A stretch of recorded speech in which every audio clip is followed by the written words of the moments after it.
What we're seeing now and what Kaulkin Information Systems is focusing on is a little bit more sophisticated use of cloud in applications such as compliance, risk mitigation, anything that has to do with putting a transparency audit trail behind who is doing what with data.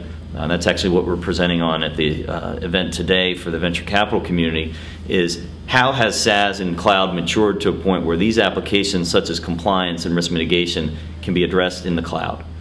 There's some other subtleties and some unique return on investment that come into play, such as avoiding litigation or responding quicker and better during litigation, God forbid if it happens. Also, if you are in a regulated industry, enforcers of those regulations, whether it be a federal or state government or an industry regulation.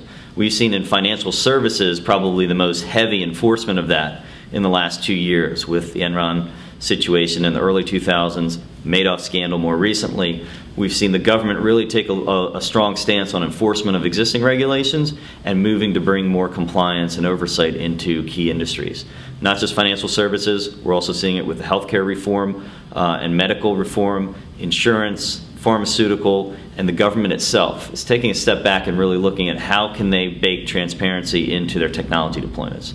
Kaulkin Information Systems has several technology modules that we implement and make available, and they address those issues. We really call it the human side of compliance.